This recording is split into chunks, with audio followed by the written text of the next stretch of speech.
नमस्कार दोस्तों, स्वागत है आपका हमारे इस YouTube प्लेटफॉर्म पे। मैं आपका दोस्त अशोक कुमार आपके लिए हाजिर हूँ एक नए जोश और उमंग के साथ में। साथियों, आज हम पढ़ेंगे राजस्थान का भूगोल। राजस्थान के भूगोल के अंदर हम पढ़ रहे हैं राजस्थान के भौतिक प्रदेशों से संबंधित जानकारी। साथियों करते हैं शुरुआत की हमारी क्लास। तो इससे पहले मैं आपसे एक रिक्वेस्ट करूंगा कि आप सभी लोग जो भी इस क्लास को देख रहा है, एक बार आप इस क्लास को शेयर जरूर करें अपने दोस्तों के साथ, अपने रिश्तेदारों के साथ, अपने मित्रों के साथ, अपने भाई बहन के साथ में। जो भी इस क्लास को एक बार देख रहा है ईमानदारी से। और एक बात और मैं बता देना चाहता हूं कि जो भी इस क्लास को देख रहा है वो इस क्लास को पूरी देखें। मैं आपको बता दूं, पूरी देखें और पूरी देख करके हमें ये बताएं कि आपको क्लास कैसी लगी और हमारे पढ़ाने का तरीका जो है वो आपको कैसा लगा। अगर अच्छा लगे तो इसको शेयर भी कीजिए, सब्सक्राइब कीजिए हमारे YouTube चैनल को, और इसके अलावा हमारे टेलीग्राम लिंक को भी ज्वाइन कीजिए ताकि राजस्थान के अंदर होने वाली किसी भी वैकेंसी से संबंधित जानकारी आप तक हम पहुंचा सकें। तो शुरुआत करते हैं आज की हमारी क्लास की। तो हम पढ़ रहे थे राजस्थान के अंदर उत्तरी पश्चिमी मरुस्थल, और उत्तरी पश्चिमी मरुस्थल के अंदर हमने पढ़ा है मरुस्थल के दो भाग होते हैं, शुष्क मरुस्थल और अर्ध शुष्क मरुस्थल। शुष्क मरुस्थल की यदि हम बात करें, हमने पढ़ लिया है शुष्क मरुस्थल के बारे में सामान्य जानकारी। अब हम पढ़ेंगे शुष्क मरुस्थल के बारे में कितने भाग होते हैं। हम बात करते हैं शुष्क मरुस्थल की। क्या पढ़ रहे हैं हम? शुष्क मरुस्थल पढ़ रहे हैं। ठीक है साथियों, ड्राई डेजर्ट की हम बात कर रहे हैं। शुष्क मरुस्थल रंगीलो राजस्थान है। तो शुष्क मरुस्थल के कितने भाग होते हैं? दो भाग होते हैं साथियों। नंबर एक की यदि मैं बात करूं तो एक आपका आता है बालुका स्तूप युक्त प्रदेश। क्या होता है? बालुका स्तूप युक्त प्रदेश होता है। और दूसरे नंबर के ऊपर बात करें तो आता है बालुका स्तूप मुक्त प्रदेश। कौन सा होता है? बालुका स्तूप मुक्त प्रदेश होता है।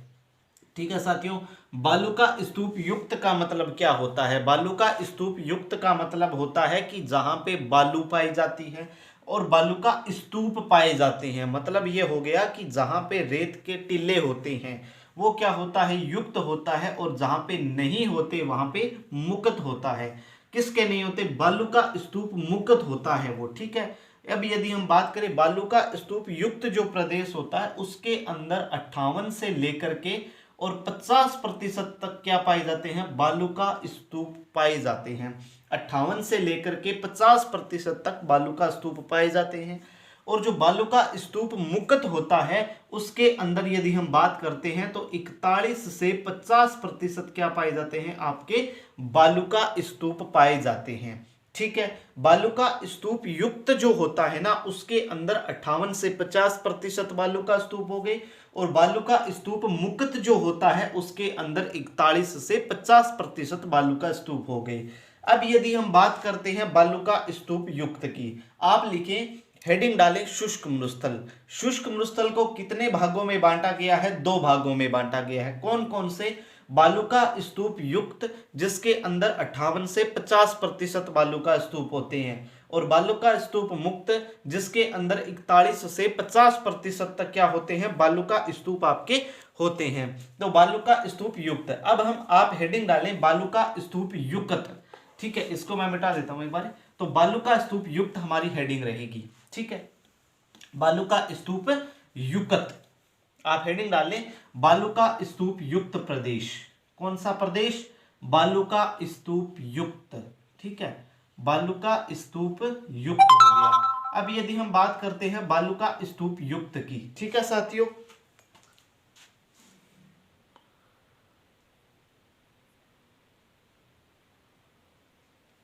ठीक है, तो बालुका स्तूप युक्त की बात करते हैं तो इसके अंदर कितने प्रतिशत बालुका स्तूप होते हैं? 58 से 50% तक क्या होते हैं? बालुका स्तूप होते हैं। अब बालूका स्तूप जो होते हैं वो कई प्रकार के बालूका स्तूप होते हैं, कई प्रकार के बालूका स्तूप होते हैं। सबसे पहले आप लिखें अनुदैर्ध्य प्रकार के बालूका स्तूप, या आप लिखें अनुदैर्ध्य बालूका स्तूप हो गया, ठीक है, अनुदैर्ध्य बालूका स्तूप, बालूका स्तूप हो गया। अनुदैर्ध्य प्रकार के बालूका स्तूप का मतलब ये होता है वे बालूका स्तूप जो पवनों की दिशा के क्या बनते हैं, समानांतर बनते हैं, यानी कि वे बालूका स्तूप जो पवनों की दिशा के क्या बनते हैं, समानांतर बनते हैं, पवनों की दिशा के क्या बनते हैं, समानांतर बनते हैं, पवनों की दिशा के समानांतर बनते हैं, उन्हें क्या कहा जाता है, उन्हें कहते हैं अनुदैर्ध्य प्रकार के बालूका स्तूप कहा जाता है। क्या कहा जाता है, अनुदैर्ध्य प्रकार के बालूका स्तूप कहते हैं। अनुदैर्ध्य प्रकार के बालूका स्तूप राजस्थान में कहां पर पाए जाते हैं, तो अनुदैर्ध्य प्रकार के जो बालूका स्तूप होते हैं वो आपके जैसलमेर के अंदर पाए जाते हैं। इसके अलावा मैं बात करूं तो बाड़मेर के अंदर पाए जाते हैं। इसके अलावा अपन बात करें तो जोधपुर के अंदर भी पाए जाते हैं। तो ये आप याद रखें, अनुदैर्ध्य बालूका स्तूप कौन से होते हैं, वे बालूका स्तूप जो पवनों की दिशा के समानांतर बनते हैं। किस प्रकार के जो बालूका स्तूप है वो कहलाते हैं, तो वो कहलाते हैं अनुदैर्ध्य बालूका स्तूप, और बाड़मेर, जैसलमेर, जोधपुर के अंदर ये सबसे ज्यादा पाए जाते हैं। दूसरे नंबर के बालूका स्तूप की यदि मैं बात करता हूं तो आता है अनुप्रस्थ बालूका स्तूप आता है। कौन सा आता है, अनुप्रस्थ बालूका स्तूप आता है। अनुप्रस्थ बालूका स्तूप कौन से बालूका स्तूप होते हैं, वे बालूका स्तूप जो पवनों की दिशा के समकोण पर बनते हैं, यानी कि हम लिख सकते हैं वे बालूका स्तूप जो पवनों की दिशा के क्या बनते हैं, समकोण पर बनते हैं।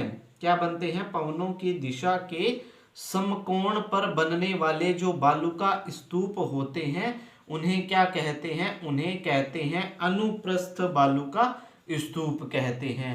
अनुप्रस्थ बालूका स्तूप जो है वो आपके किन जिलों के अंदर पाए जाते हैं, तो नंबर 1 के ऊपर आपका बीकानेर आता है, और नंबर 2 के ऊपर हम बात करते हैं तो श्री गंगानगर आता है। कौन सा आता है, श्री गंगानगर आता है, ये बात रखें। अनुप्रस्थ बालूका स्तूप कौन से होते हैं, अनुप्रस्थ बालूका स्तूप वो बालूका स्तूप होते हैं जो कि पवनों की दिशा के समकोण पर बनते हैं, जैसे कि आपके बीकानेर और श्री गंगानगर के अंदर होता है, ठीक है। उसके बाद में मैं बता देता हूं तीसरे नंबर के बालूका स्तूप। तीसरे नंबर के बालूका स्तूप की बात करें, ये आप इसका स्क्रीनशॉट एक बार ले लें, अनुदैर्ध्य और अनुप्रस्थ बालूका स्तूप होते हैं, ठीक है। उसके बाद में मैं बता देता हूं आपको तीसरे नंबर का बालूका स्तूप। तीसरे नंबर का जो बालूका स्तूप होता है वो होता है बरखान।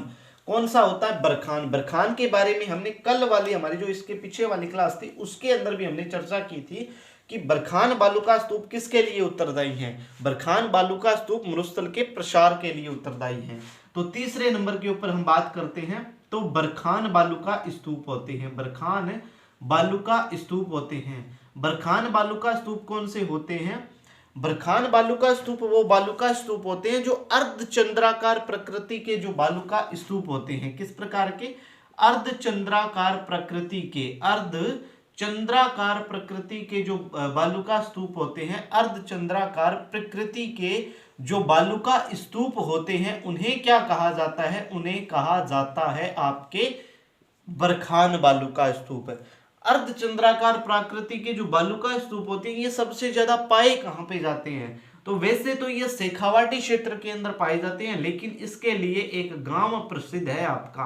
कौन सा गांव है, भालेरी गांव, चूरू के अंदर आपका जो गांव है वो आपके लिए किसके लिए प्रसिद्ध है, बरखान बालूका स्तूप के लिए उत्तरदायी है। तो अर्धचंद्राकार प्रकृति के जो बालूका स्तूप होते हैं वो बरखान बालूका स्तूप होते हैं जो भालेरी गांव चूरू के अंदर पाए जाते हैं। उसके बाद में चौथे नंबर के बालूका स्तूप की बात करता हूं, यार्डन बालूका स्तूप। यार्डन बालूका स्तूप, ठीक है। एक बात आप याद रखना कि ये जो बालूका स्तूप मैं पढ़ा रहा हूं ना, ये ऐसे ही नहीं पढ़ा रहा हूं, ये बालूका स्तूप वास्तव में टीलों के प्रकार है, भी किस किस प्रकार के टीले किस किस क्षेत्र के अंदर पाए जाते हैं।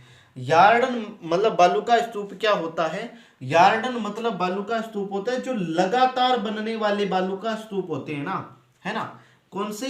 लगातार बनने वाले जो बालू का स्तूप होते हैं, लगातार बनने वाले बालू का स्तूप जो होते हैं, लगातार बनने वाले बालू का स्तूप जो होते हैं वो क्या है, जो है वो क्या कहलाते हैं? यार्डन प्रकार के बालू का स्तूप कहलाते हैं। और इन यार्डन प्रकार के बालू का स्तूपों का जो विस्तार है ना, वो कहां पर है? तो वो आपका है पूरे के पूरे संपूर्ण मरुस्थल के अंदर। आप याद करें, ठीक है, कहां पे है? संपूर्ण मरुस्थल के अंदर हो गया, ठीक है, संपूर्ण मरुस्थल के अंदर हो गया, ठीक है। तो यार्डन प्रकार के बालू का स्तूप कहां पे है? आपके संपूर्ण मरुस्थल के अंदर हो गया। उसके बाद में आपका आता है सब्र काफीज हो गया। कौन सा हो गया? सब्र काफीज हो गया। सब्र काफीज की यदि हम बात करते हैं तो सब्र काफीज आपका कहां पे है? पहली बात तो सब्र काफीज होता क्या है?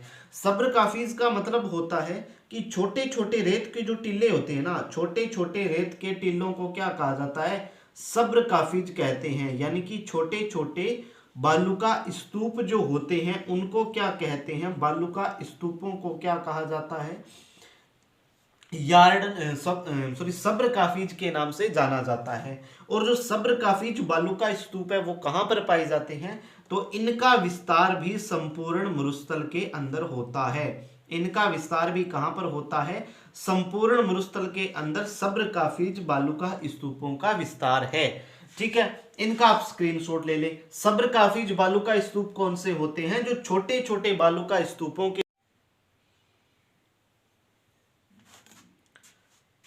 ठीक है साथियों। तो उसके बाद में क्या आता है? नेटवर्क प्रकार के बालू का स्तूप होते हैं। क्या बनते हैं? लगातार बनने वाले बालू का स्तूप जो होते हैं वो क्या होते हैं? नेटवर्क प्रकार के बालू का स्तूप होते हैं। उसके बाद में हम बात करते हैं तारानुमा बालू का स्तूपों की। तारानुमा बालू का स्तूप जो होते हैं वो किसके माध्यम से बनते हैं? अनियमित हवाओं के प्रवाह के द्वारा। अनियमित हवाओं के प्रवाह के द्वारा जो बनने वाले बालू का स्तूप होते हैं वो क्या होते हैं? तारानुमा बालू का स्तूप होते हैं। तारानुमा बालू का स्तूपों के लिए सिर्फ दो जगहें आपको याद रखनी है। नंबर एक आपका कौन सा हो गया? पोखरण क्षेत्र जो है वो कहां पे पड़ता है? जैसलमेर के अंदर हो गया आपका, ठीक है, जैसलमेर हो गया। और दूसरे नंबर के ऊपर हम बात करते हैं सूरतगढ़ श्री गंगानगर के अंदर। सूरतगढ़ श्री गंगानगर के अंदर जो बनने वाले बालू का स्तूप होते हैं वो किस प्रकार के बालू का स्तूप होते हैं? तो वो आपके तारानुमा बालू का स्तूप होते हैं। तारानुमा बालू का स्तूपों की यदि हम बात करें तो ये अनियमित हवाओं के प्रवाह के द्वारा बनते हैं। पोखरण, जैसलमेर और सूरतगढ़ के श्री गंगानगर के अंदर ये दो जगहें ही तारानुमा बालू का स्तूप प्रमुख रूप से पाए जाते हैं, ठीक है। नेटवर्क बालू का स्तूप जो है वो लगातार बनने वाले बालू का स्तूप होते हैं जो कि जैसलमेर, हनुमानगढ़ और श्री गंगानगर के अंदर आपके पाए जाते हैं। इसका आप एक बार स्क्रीनशॉट ले लीजिएगा, ठीक है। उसके बाद में हम बात करने वाले हैं पैराबोलिक बालू का स्तूपों की। पैराबोलिक बालू का स्तूप किस प्रकार के बालू का स्तूप होते हैं भाई, ठीक है। हम बात कर रहे हैं किसकी? पैराबोलिक बालू का स्तूपों की। कितने नंबर? 8 नंबर। 8 नंबर कौन सा है? पैराबोलिक बालू का स्तूप हो गया साहब। पैराबोलिक बालू का स्तूप जो होते हैं ये किस प्रकार के बालू का स्तूप होते हैं? पैराबोलिक जो बालू का स्तूप होते हैं वो होते हैं महिलाओं की बाली के समान। आप इस प्रकार को याद रखें कि महिलाओं के जो बाली होती है ना, महिलाओं की बाली के समान होते हैं। महिलाओं की बाली के समान होते हैं, ठीक है, बाली के समान होते हैं। ये पैराबोलिक बालू का स्तूप होते हैं, ठीक है। बै फिर बाली और बै फिर बोलिक हो गया तो पैराबोलिक हो गई, ठीक है। पैराबोलिक जो बालू का स्तूप होते हैं वो किस प्रकार के होते हैं? महिलाओं की बाड़ी के समान होते हैं। इस प्रकार से आप याद रखें, ठीक है। ये जो बालू का स्तूप होते हैं ये कहां पे पाए जाते हैं? ये संपूर्ण शेखावाटी क्षेत्र के अंदर पाए जाते हैं। कहां पर पाए जाते हैं? संपूर्ण शेखावाटी क्षेत्र के अंदर जो आपके बालू का स्तूप होते हैं वो किस प्रकार के होते हैं? पैराबोलिक बालू का स्तूप होते हैं। अब शेखावाटी क्षेत्र को तो सभी को पता होगा कौन कौन सा है? चूरू है, सीकर है और इसके अलावा आपका झुंझुनू है, ठीक है। तो ये जो यहां पर जो बालू का स्तूप पाए जाते हैं वो किस प्रकार के बालू का स्तूप होते हैं? पैराबोलिक बालू का स्तूप होते हैं। उसके बाद में हमने पढ़ लिया बालू का स्तूप युक्त प्रदेश। उसके बाद में 2 नंबर पे हम पढ़ेंगे बालू का स्तूप मुक्त। किस प्रकार का? बालू का स्तूप मुक्त की हम बात करते हैं। बालू का स्तूप मुक्त जो प्रदेश होता है ना, वो 3 प्रकार के होते हैं। कौन कौन से होते हैं? नंबर 1 आपका हमाद होता है, ठीक है, हमाद हो गया। नंबर 2 के इनके अंदर हो गया इरग हो गया, और नंबर 3 के अंदर आपका क्या हो गया? रेग हो गया। तो हमाद, इरग और रेग जो है वो 3 प्रकार के बालू का स्तूप होते हैं, जिनको क्या कहते हैं? बालू का स्तूप मुक्त प्रदेश कहते हैं। हमाद का मतलब होता है पथरीला। हमाद का मतलब क्या होता है? पथरीला होता है, या हम क्या बोल सकते हैं इसको? कंकरीला होता है, ठीक है, कंकरीला होता है। इरग का मतलब क्या होता है? रेतीला होता है। इरग का मतलब क्या होता है? रेतीला होता है। और रेग का मतलब होता है हमाद प्लस इरग। हमाद प्लस इरग अर्थात क्या हो गया कि जो पथरीला भी होगा, क्या होगा? जो पथरीला भी होगा और रेतीला भी होगा, रेतीला भी होगा, वो क्या होगा? रेग कहलाएगा। वो क्या कहलाएगा? रेग कहलाएगा। तो ये बालू का स्तूप मुक्त प्रदेश है। कितने प्रकार के होते हैं? 3 प्रकार के होते हैं, हमाद, इरग और रेग। हमाद क्या होता है? पथरीला या कंकरीला होता है। इरग जो होता है वो आपके किस प्रकार का होता है? रेतीला होता है। और रेग जो होता है वो किस प्रकार का होता है? आपके हमाद और इर्ग को मिला दिया जाए तो वो बालू का स्तूप मुक्त प्रदेश बन जाता है। अब बालू का स्तूप मुक्त प्रदेशों की बात करते हैं तो राजस्थान के अंदर कौन कौन से स्थानों के ऊपर बालू का स्तूप है? आप इस त्रिभुज को याद करें। इस त्रिभुज को याद करोगे तो आपको पता चलेगा कि ऊपर क्या है? ऊपर आपका जैसलमेर है। तो पोकरण क्षेत्र जैसलमेर के अंदर, पोकरण क्षेत्र जैसलमेर के अंदर आपका क्या है? हमाद, ठीक है, जैसलमेर, ठीक है। उसके अलावा बालोतरा बाड़मेर के अंदर, बालोतरा बाड़मेर के अंदर हो गया, ठीक है, बालोतरा बाड़मेर के अंदर हो गया। इसके अलावा फलोदी, फलोदी जोधपुर के अंदर किस प्रकार के बालू का स्तूप जो है वो पाए जाते हैं?